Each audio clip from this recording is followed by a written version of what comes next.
ഗാർഗി പബ്ലിക്കേഷന്റെ ആദ്യ പുസ്തകമായ നസീമാസ് ഷെൽട്ടർ പ്രകാശനം ഏപ്രിൽ 27-ന് ഉച്ചതിരിഞ്ഞ് 2 മണിക്ക് വടക്കാഞ്ചേരി കേരളവർമ്മ വായനശാലയിൽ നടക്കുമെന്ന് സംഘാടകർ വാർത്താസമ്മേളനത്തിൽ അറിയിച്ചു. തിച്ചൂർ സ്വദേശി പ്രിയ രവീന്ദ്രന്റെ ആദ്യ നോവലാണ് നസീമാസ് ഷെൽട്ടർ. പ്രശസ്ത എഴുത്തുകാരനായ അഷ്ടമൂർത്തി എഴുത്തുകാരി MD രത്നമ്മയ്ക്ക് പുസ്തകം കൈമാറി പ്രകാശനം നിർവഹിക്കും. അഡ്വക്കേറ്റ് ആശ ഉണ്ണിത്താൻ അധ്യക്ഷയാകും. ചടങ്ങിൽ എഴുത്തുകാരും സാമൂഹിക സാംസ്കാരിക പ്രവർത്തകരും സന്നിഹിതരാകും. 23 വർഷം അധ്യാപികയായി സേവനമനുഷ്ഠിച്ച പ്രിയ രവീന്ദ്രൻ കുട്ടികൾക്ക് വേണ്ടി നിരവധി കഥകളും കവിതകളും എഴുതിയിട്ടുണ്ട്. സ്ത്രീകളുടെയും കുട്ടികളുടെയും ഉന്നമനത്തിന് വേണ്ടി പ്രവർത്തിക്കുന്ന സംഘടനയാണ് ഗാർഗി. ഇവിടെ ഗാർഗി എന്ന് പറഞ്ഞിട്ട് ഞാനൊരു സ്ഥാപനം നടത്തുന്നുണ്ട്. കുട്ടികളുടെ പഠന പ്രശ്നവും അതുപോലെ സൈക്കോളജി കൗൺസിലിംഗ് ഒക്കെ ആയിട്ട് അതിൻ്റെ ഒരു ഭാഗമായിട്ട് എന്നുള്ള പോലെ ഒരു പബ്ലിഷിംഗ് രംഗത്തേക്കും കൂടി കാലുവയ്ക്കുകയാണ്.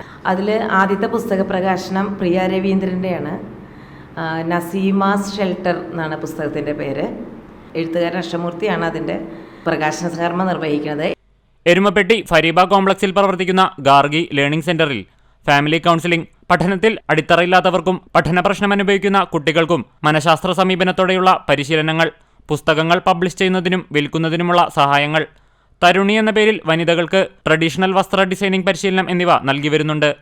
ഒരുപാട് ലേഡീസ് വീട്ടിലിരിക്കുന്നുണ്ട്. അവർക്ക് ധാരാളം കഴിവുകൾ, പല രീതിയിലും കഴിവുകളുള്ള ആൾക്കാരുണ്ട്. അപ്പോൾ അവർക്കൊരു ഓപ്പർച്യൂണിറ്റി ഞങ്ങളെ കൊണ്ട് ചെയ്യാൻ പറ്റുന്നുണ്ടെങ്കിൽ അതിനൊരു സ്പേസ് ഉണ്ടാക്കി കൊടുക്കുക എന്നുള്ളതാണ് ഞങ്ങളുടെ ഉദ്ദേശം.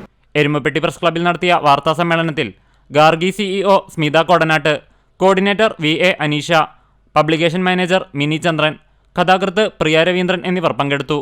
ഞാനൊരു 23 വർഷം അധ്യാപികയായിട്ട് പ്രൈവറ്റ് സ്ഥാപനങ്ങളിൽ വർക്ക് ചെയ്യായിരുന്നു. അപ്പോൾ കുട്ടികൾക്ക് വേണ്ടിയിട്ടും മറ്റുള്ളതുമായിട്ട് കുറേ കവിതകളൊക്കെ എഴുതിയിട്ടുണ്ട്. നോവല് ഞാനൊരു 3 മാസങ്ങൾക്ക് മുമ്പ് ഒന്ന് ശ്രമിച്ചു നോക്കിയതാണ് നസീമാസ് ഷെൽട്ടർ എന്നുള്ള നോവല്. അത് ഗാർഗി സ്മിതേച്ചിയുടെ ഒരു സഹായം സപ്പോർട്ടും ഉണ്ടാവുക കാരണം അത് വെളിച്ചം കാണാൻ കഴിഞ്ഞു. അതെനിക്ക് വളരെയധികം സന്തോഷമുള്ള കാര്യം. CCTV news Erumapetty.